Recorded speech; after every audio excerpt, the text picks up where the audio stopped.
Welcome to the Herd's official YouTube channel. Make sure to like and subscribe. Don't forget to check out the Colin Cowherd podcast, all of our NFL instant reactions, and more football content. 12 years in the NFL, 3 Super Bowl championship rings, and an MVP. Our buddy Julian Edelman, who's on Fox NFL Kickoff Sundays on Fox, buddy.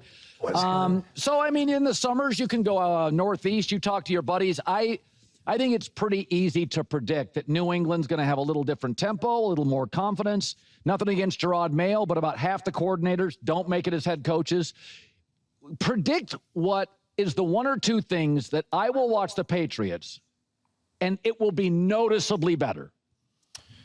I think the rhythm of their offense is going to be noticeably better. Having Josh McDaniels paired with Drake Maye is huge. I mean, Josh McDaniels brought Mac Jones to a Pro Bowl and the playoffs. And I think they have a little more, they got more weapons this year. You know, the Trayvon Henderson draft pick, when I went to camp, he stuck out like a sore thumb. This guy was running James White routes. It took James White a long time to develop, like the first day I ever seen him do it. And then he also, his protection plan is like lights out as well. He's a smart individual. I think they got nucleus guys in this draft with Will Campbell, Trayvon. Pair him up with Drake next year or from last year, and that's how you create long, sustained success, is when you get these nucleus-type guys. So I think they're going to look like a competent football team this year. Yeah, you always said you thought Vrabel was one of the smartest guys you ever played against or coached. Josh McDaniel, I think we look at him, and because he didn't work as a head coach, that immediately puts a mark on you, a label on you. I interviewed him a couple times here on the set, really, really liked him. Take me inside of everybody. All the great coordinators have a secret sauce, some communication, some details. What's the thing Josh does all your years of playing football that is just different? Yeah, he tapers the offense around the guys we have in the locker room very well. If you watch, like, we ran through the slot because we had good slots. Our offense ran through the slot and the tight end because we had Gronk, we had me, Danny. We were slot and tight end heavy. So that's how our offense looked.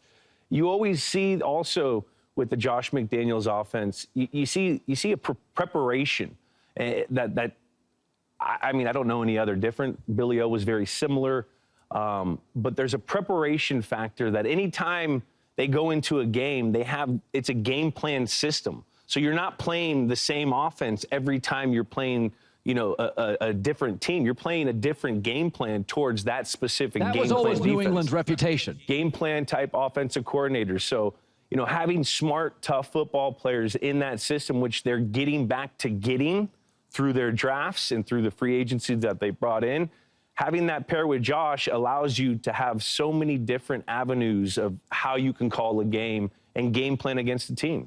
So when the Cowboys traded Micah Parsons, and I've been saying this for years, I know he's great, but I look at Philadelphia's roster and I look at Dallas's roster and I'm like, dude, you need players. And now they have 4 total #1 picks in the next 2 years.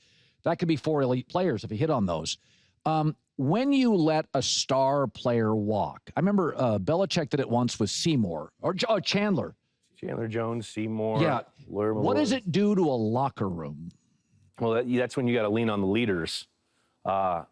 And your leaders have to go out and set the tempo for how that first workday after that deal happens. So I think Dak's going to have a huge part in this.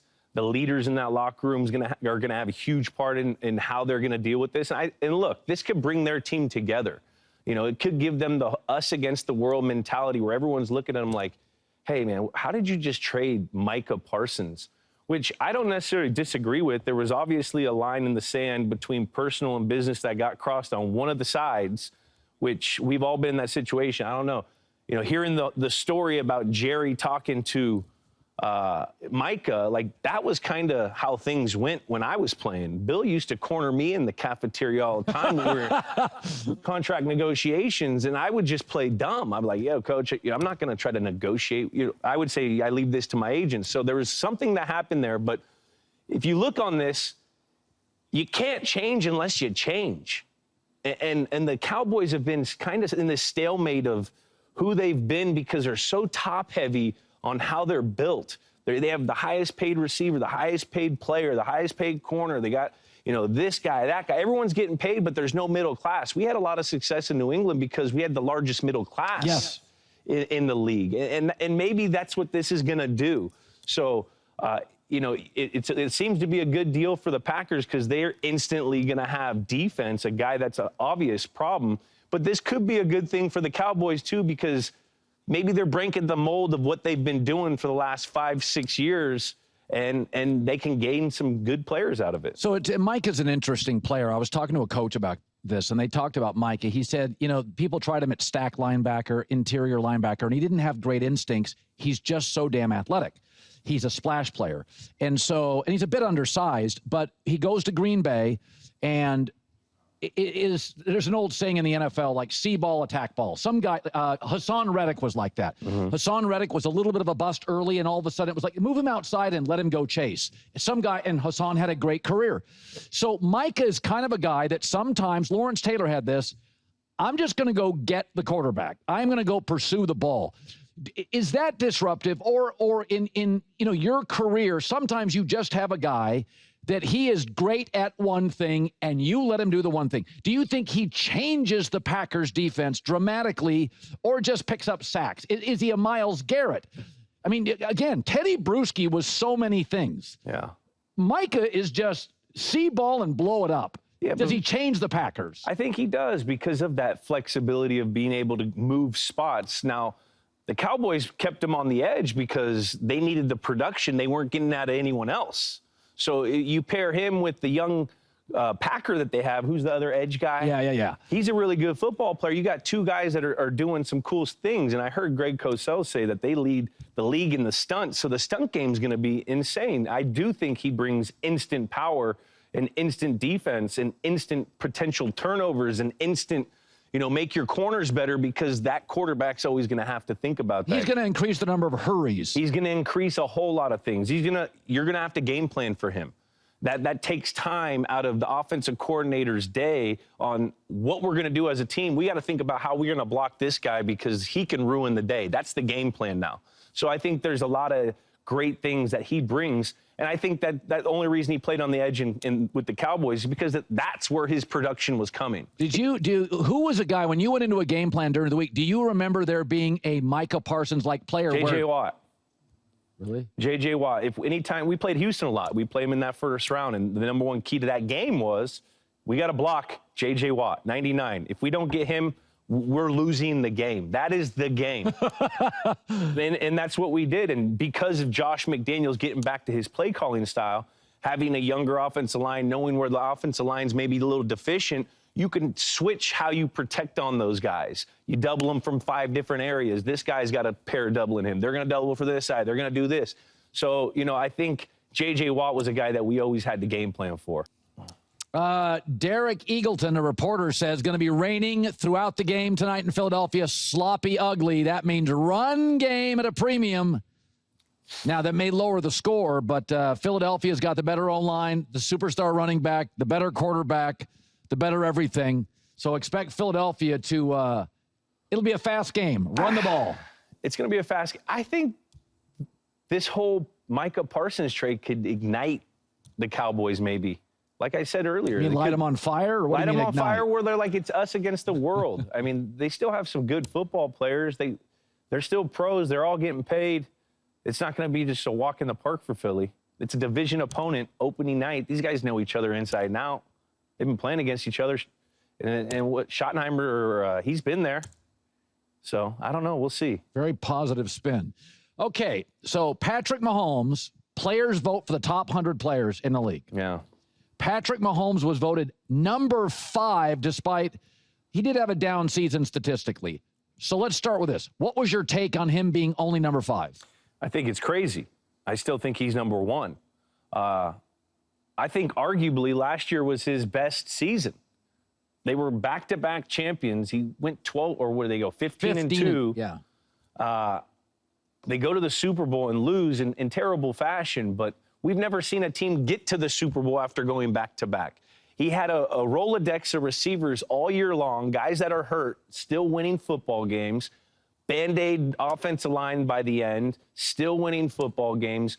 And they're in this pocket now where they know how to win, and they can learn their team through September and October and get themselves ready for that January run. So, we all talk about a lot of these other quarterbacks, Josh Allen, Lamar Jackson, which they're very unbelievable football players, but they still haven't made the play to get to the Super Bowl. We've seen Lamar Jackson's season end twice, 3 times on blitz 0. Still hasn't found a way to beat that. Josh Allen still can't make the play when the team needs the tush push. They lose against that. We've seen over and over, including last year, Patrick Mahomes go make a 3rd down when his team needed it and he didn't have anyone to throw it to.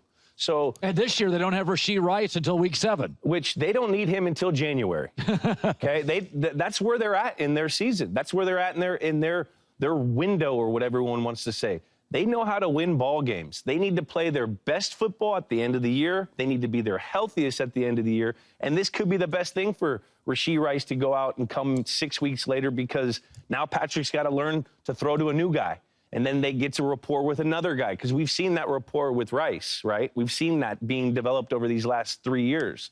So sometimes I always would think, and the Patriots would always think, when I would be hurt or Gronk would be hurt, it trains these quarterbacks to learn new guys. The way I got Tom's chemistry and trust was when he had no reason to, because we got rid of, Welker and Amendola got hurt. So then it forces the quarterback to learn how to throw to other guys, and that could help the team. So if in your, I don't know, did Brady didn't know was win number 1? No, he didn't, and that motivated him. Really? Yeah, he would get really mad about that. He would sit in the locker room, and he wouldn't show it to a lot of guys, but he would, there would be a comment here or there about, number 3, that's BS, and that. I can just hear him going, Jules, number 3. Yeah, something like that. But the same could be said with how Patrick could handle this being number 5. I mean, you don't think this is going to motivate Patrick Mahomes, who doesn't really need any motivation, already has 3 Super Bowls, been to 4 straight Super, whatever. I mean, he's got everything.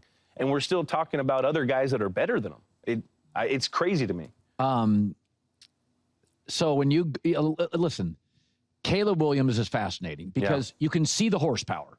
Yeah. You can see the talent. Yeah. There are some quarterbacks you watch and you're like, I don't really, like some guys are small, some guys are limited. When you watch Caleb, you got to be blind not to see the horsepower. Yeah. What are you looking for? Forget the stats, because my take is my eyes will tell me if it's working. I'm looking to not see the horsepower. I don't want to see the horsepower. I want to see him football operationally. I mean, I've watched some of the sideline talks about, Ben Johnson and his football operation, being able to communicate a play, being able to tell the team, the personnel group, being able to get to the line of scrimmage, take a look at the defense, take a look at the front, take a look at, where your receiver's at, being able to handle all that. If he could do that, that's when we'll start to see a rhythmic type offense, and that's what we want. I want to see more Jared Goff out of Caleb. Okay. I want to see more Jared Goff, and then once he knows how to run this offense operationally, because they're going to be schemed open throws, there's going to be a good rhythm. Ben's offense is great with a primary receiver. Great, but I want to see him go out and not show his flashy stuff. Get rid of the football. Stay on time, and when he does that for 6 to 7 weeks and he gets comfortable in this system, then you could see the 1, 2, 3 plays where you're like, all right, that's why he was the number 1 pick. Look at Josh Allen, look at Patrick Mahomes. These guys don't do this every single play. They're sitting there, they're operationally getting the right play called, so their offense sees the right play against the right defense, and that's quarterbacking. Be more Brock Purdy, okay? We all give Brock Purdy a big no because of the system and everything, and he's not that good. But we never see his team at the line of scrimmage fumbling to get the playoff. they're there with 20 seconds so he can sit and communicate to Kyle Shanahan for the next 5 seconds to get the right play called, and then they get the right play called, and then they're going well. J-Mac thinks the Niners are being disrespected. Do you? I believe, you know what? Yes, I do. They're going under the radar, and they were just in the Super Bowl a couple years ago. They still have a Pro Bowl tight end, Kittle. They have really good defense, Fred Warner, Bosa, and Brock Purdy has shown time in and time again that he can make a throw when his team needs it. Yeah. J-Mac's all over him. I think Seattle is my dark horse team. New England will double their wins. Seattle's the dark horse team in the league. For somebody who was with a great coach, come on, Shanahan. Yeah, he's a really good. I agree. It's hard to go against McVay, but the back scares me. I saw Gronk, the most dominant human being in the world, reduced to not being able to walk after he fell because of his back. That's scary. No, that's scary. And he's 37.